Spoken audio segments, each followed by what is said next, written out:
Hey guys, happy Monday. We are doing our live Q&A. And yes, it is a little bit past noon, Eastern Standard Time. But as I'm sure most of you know, it's a little bit crazy around, well, the country. So we're being flexible today. So I'm going to share in our mentoring group. I actually posted the link this time to be able to get into the mentoring group if you're not already in there, where you have access to tons of trainings. And hey, Haley, you have access to tons of trainings and different things that I don't post on the photography page that you would only have access inside of that group. So make sure that you pop in there if you're not already in there. So I'm gonna share that right now inside of the group. And boom, here we are. All right, so there were a couple of questions that came in actually on the mentoring side in the mentoring group, and I'm gonna go through those questions today. And if anybody else has any questions, feel free to post them because this is a live Q&A, so we will talk about whatever you want to talk about, guys. So it can be photography related, it can be business related, wedding related. You don't have to be a photographer, an entrepreneur. You can be a bride. If you have questions and you're on the photography page, you can certainly ask those. If you are a mom and you are trying to navigate how the heck you're going to have your kids home from school for a month and also run your business, then we can talk about that too, because I am in the exact same boat as you guys. I've got my Happy Mama shirt on because I'm reminding myself of how happy and thankful I am to be able to work from home and also have children. So I know it's a little challenging for everybody out there. It's not a little challenging, it's a lot challenging. So we can certainly chat about that stuff if anybody wants to. And I am going to, whoop. All right, I'm gonna pull up the comments box here so I can see it. And I'm going to screen share with you guys too today, so we can talk about some off-camera flash things. And I thought it would be easiest for me to try to draw a diagram, because I'm a very visual person. Imagine that. So let me pull up these questions that we had in the group, and then I'm also going to see if I can find everybody's comments, because for some reason they're not popping up for me. So let me take a peek. Oh, insanity around here. Girl, I know it. It's insanity here too. So we'll see how much my kids actually learn over the next couple of weeks. I'm going to try my best. I'm just really thankful that it's not like crazy busy wedding season, because I don't know if any of us would survive. So we'll see. It'll be fine. The kids have been begging about homeschooling anyway, so here's their chance, I guess. We'll see how they like it. Probably not very much. All right, like I said, guys, if you have any questions, go ahead and pop them into the comment section. You can also shoot me a direct message if you don't feel comfortable asking in front of everybody. Then you can certainly do that. It is nice to have it in the group format so everybody benefits from the questions, but however you feel most comfortable. So you're wondering how in the world to market around this time. So which people are like, why would we want pictures when we need toilet paper? So I'm thinking the same thing. But you know, there are definitely going to be people that are like, oh my gosh, hunker down. Like, we're not going to leave our house. And no, we don't want pictures. Like, why would we even think about that? There are certainly going to be people that don't feel that way, that don't want to live in fear, and are going to want to have life as normal as possible. So for me personally, I feel like this is perhaps a time to just like let things cool off just a little bit so people can kind of get their bearings, and then start to go about life as usual. But, you know, there's I think that you're really just going to have to think of like who your target client is and how they're going to react if you're trying to actively market. I know right now I'm not going to put out any feelers for like a boudoir model call. Not at the moment.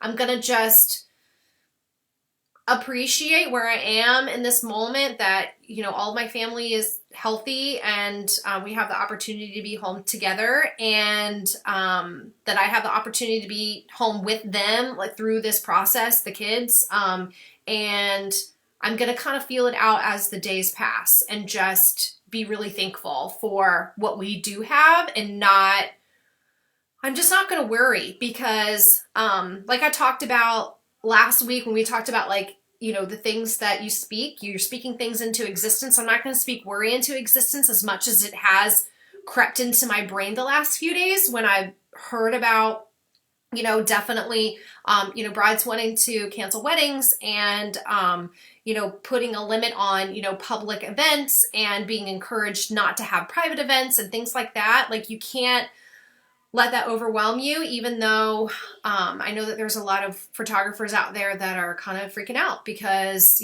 this is our income, this is our livelihood.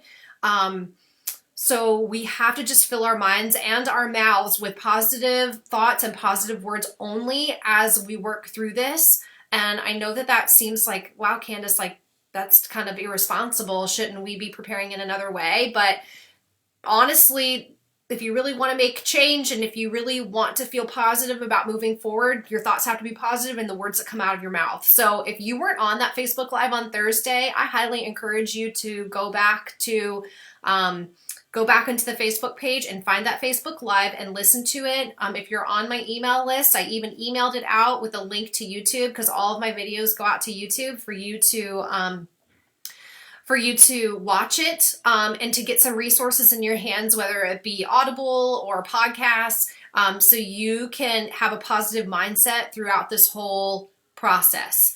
So we're all going to get through this. It doesn't have to kill your business, and it doesn't have to demotivate you to a point where you are completely paralyzed and you don't do anything at all. But I think it's okay for the next few days for everybody to just take a breather and to just really kind of absorb what's happening and to try to get clarity around what your next step should be. And if you journal about it, if you pray about it, if you think on it in a positive way, it's going to come to you about how you should be dealing with the situation. So that's my best advice. And I promise that, as ideas come to me, that I will definitely be sharing it with you guys because I'm in the same boat. But I am not in full on freak out mode because I know that that's not going to do anything to help my business. And it's certainly not going to do anything for my family.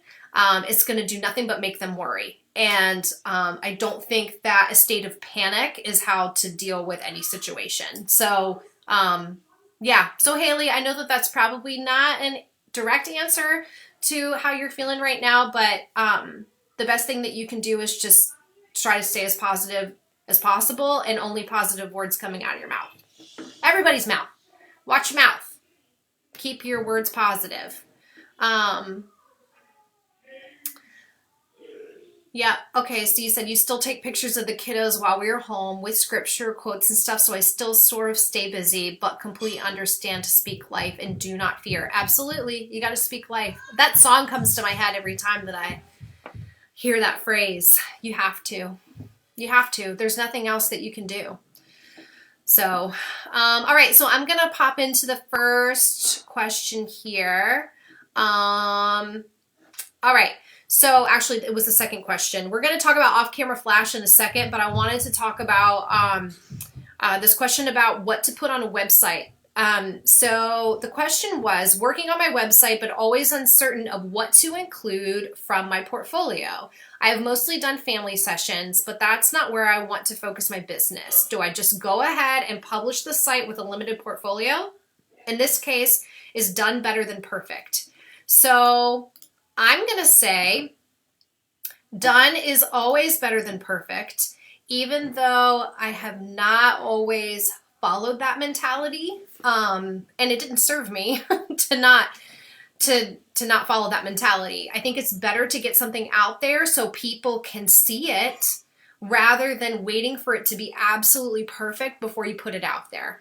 So, so my answer to your question is put on your site, show what you want to be shooting. If you want to be shooting weddings and you only have a handful of wedding photos, then you put that handful of your best photos on your website and you get your website published. You just do it. If you have 100 pictures, you don't even need that many.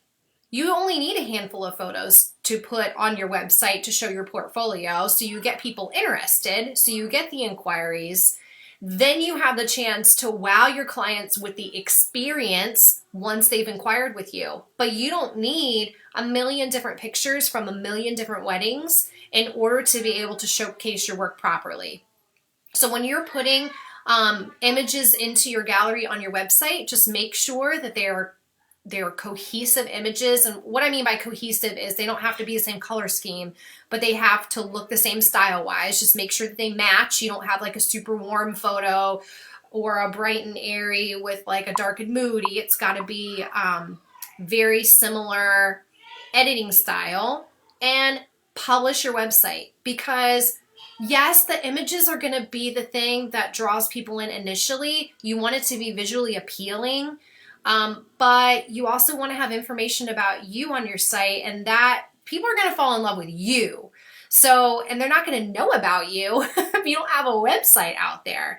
And I'll be honest, if you're wanting to like really charge a competitive rate for weddings and you don't have a website, you're not going to be able to book what I know are your ideal clients. So just having a Facebook page is not going to get you where you want to be income-wise. You have to get your website out there. So it's like, what comes first, the chicken or the egg? So I would say done is better than perfect. Get the website out there. A handful of images is fine. Make sure that all of your images are cohesive. That way people have a space to go to where they can at least see some of your work and they can inquire with you, and then you can wow them through the experience from that point forward to where they don't want to work with anybody else because you've been so awesome from the point that they've inquired with you onward. But they won't have that opportunity if you don't have a website out there. So website first.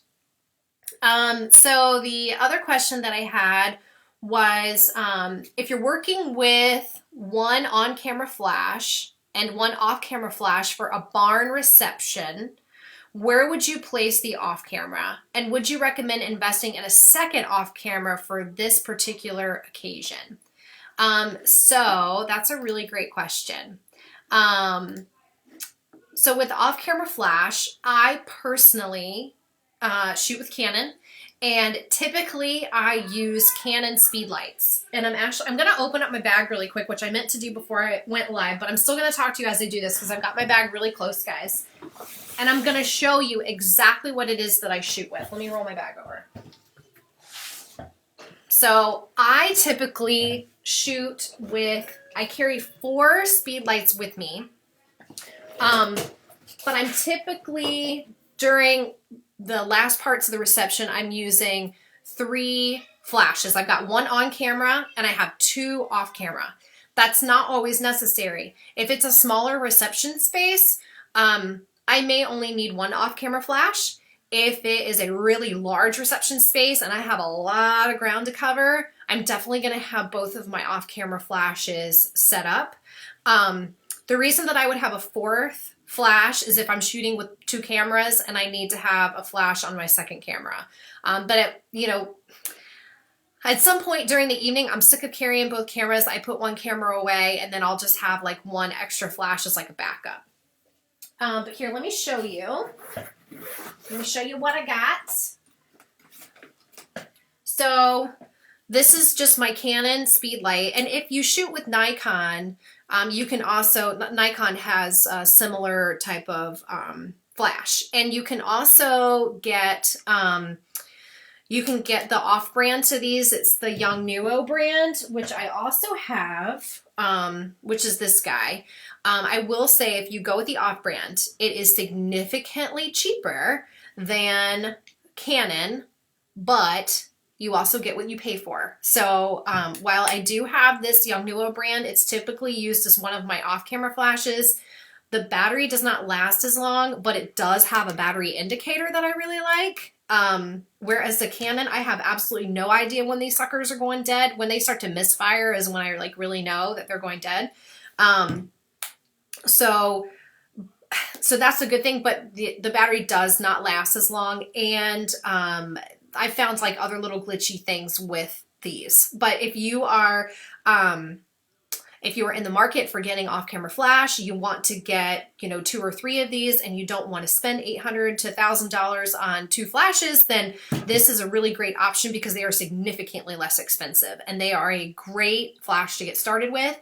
And if you happen to knock one of these suckers over and you got to get a new one, it's not that big of a deal. I mean, it's still a big deal. It's a couple $100, but it's not as big of a deal as if you have Canon. So on this one, you'll see, sorry, I gotta go like opposite direction with my camera here. So you'll see I have this like rubbery magnetic thing on my flash, and this is where I connect all of my light modifiers. So I use MagMods. I have one here in my bag that I can show you, but this is my my sphere that I use to diffuse light. So this has actually replaced my umbrellas that I used to use during receptions, because it's a lot smaller than using a big umbrella, and it does the same thing. So it's a little bit pricier than using an umbrella, but I like this because it's much less obtrusive than going with a full umbrella. And I have a Facebook Live, if you go back a couple of weeks, where we talked about off-camera flash. I actually have this in that live where you can see where I got it on Amazon, but also I have a whole guide with all of my stuff that I use, that I've purchased, that works great for me. If anybody wants that guide, you can just comment below with your email or shoot me a message, and I'll shoot the guide over to you, and you can literally go through the whole list and just click on the stuff that you want to purchase. That way you don't have to search for it. It saves you some time. So the original question was, if you're shooting in a barn, how would you set up your off-camera flash, and how many flashes would you use? So when you think about a barn atmosphere, typically the walls are wood, which is brown, and the ceiling is also wood, which is also brown. Sometimes you can have a barn setting that it's not brown everywhere, but most of the time it's going to be a lot of brown. So when it comes to using flash and bouncing flash, number one, it's going to be really difficult to bounce because the brown is going to absorb the light. Whereas if you were in like a nice white ballroom, you can reflect the light or bounce the light off of any white walls that you might have. Inside of a barn, you don't have that luxury. So any light that's coming from your flash is going to be absorbed by, these brown beams, these brown walls. Anything that's not absorbed, when it bounces off of that, is going to reflect whatever that color is of that wall or those beams back onto your subjects. So, and I've learned this the hard way of years and years of, shooting with off-camera flash and really trying to understand how these things work.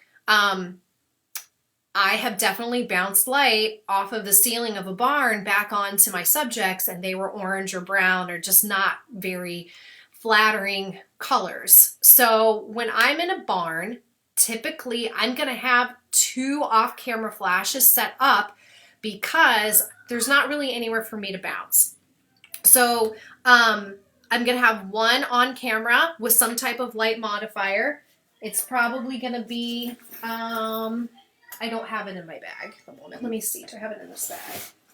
I better have it somewhere. Well, I'm not finding it in my bag at the moment, but I have a MagMod modifier that's white that is going to push light out to my subjects, but not with my flash like this on them. It's going to attach here to the front. I'll post a link in the comments so you guys can see it. And it's going to light my subjects from the front, but it's not going to be like crazy flashy in their face. So I'll be able to still point my flash up on my camera, but create even light that's not bouncing off of the ceilings and all over the place and giving them like an orange or brown cast. So I'm going to have that on my camera, and then I'm going to have 2 off-camera flashes. And I'm going to set this up.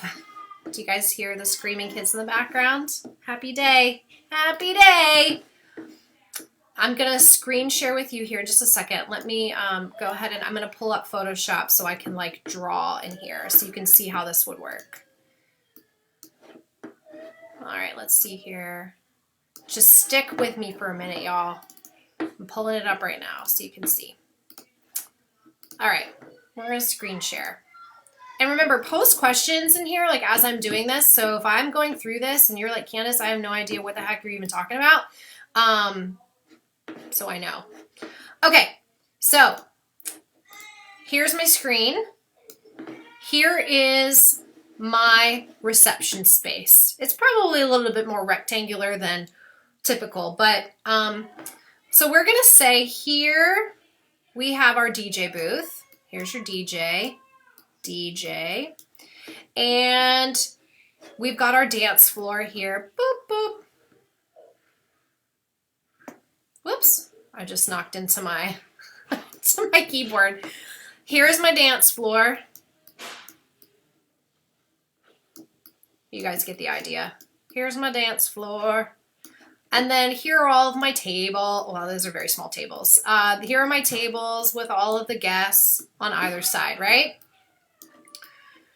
So typically, how I'm gonna have this set up is I'm gonna have a flash somewhere around the DJ. So I'm gonna have a flash set up here. Boop, here's my flash. I'm gonna have a flash set up at the DJ. I'm probably going to be standing either here, this is me, or I'm gonna be standing here, or I'm gonna be like going around the dance floor. I'm typically not gonna shoot directly into my flash because that's gonna create a lot of flare as I am photographing. So I'm gonna have a flash here, and I'm probably gonna have another flash set up diagonally to this one. Sometimes I'll set it up on the same side. It just kind of depends on what we've got going on over here on the sides. But typically I'm gonna have another flash that's gonna be set up hopefully at a beam or somewhere where I can stick it where people aren't gonna trip over it. So we may have a flash right here is how I'm gonna have this set up.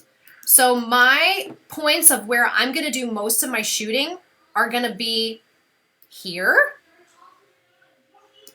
or here.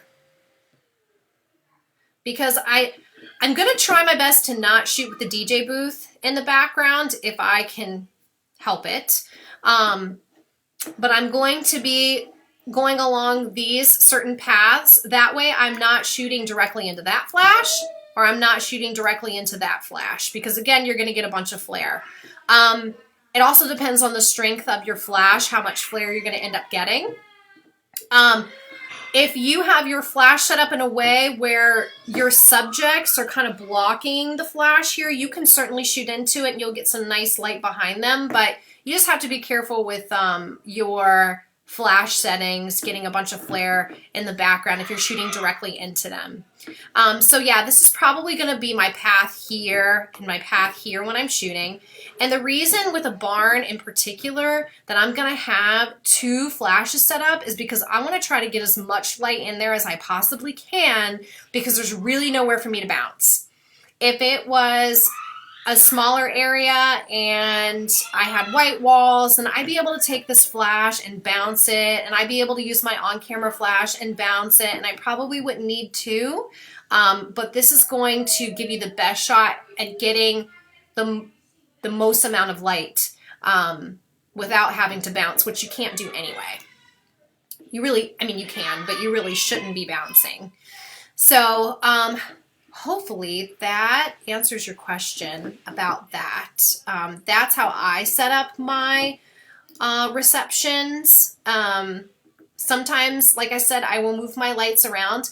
And here's the thing that I've learned over the years, and I don't know why in the beginning I was uncomfortable with this, but when I first started photographing with off-camera flash, I would set up my flashes and I would be afraid to move them.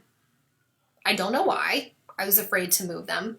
But if you have, you know, something happening like a cake cutting or a speech or something that you know that is coming up, and you've tested your flashes and the lighting is just not working for you, and you know that you need to make a switch to where your flashes are located, move your flashes. It's okay to do that.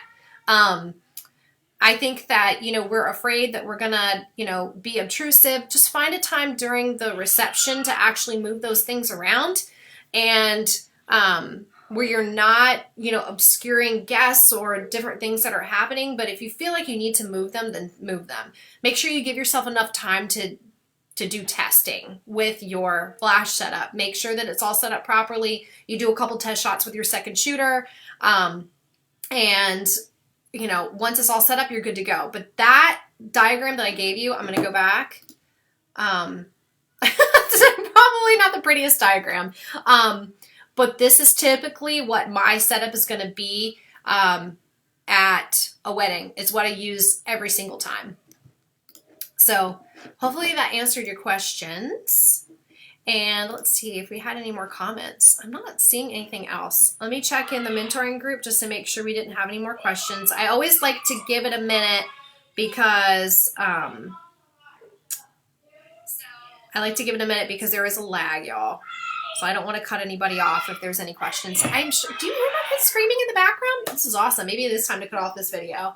So anyway, I just want to let you guys know if you are not in the mentoring group, you can pop in. I put the link in the description. So click on that and you can hop into the mentoring group. And then if you have any questions, if anybody needs their own one-on-one mentoring, that is something that I offer. So if you are trying to learn off-camera flash, trying to build your business, you just need help, you know, scaling from,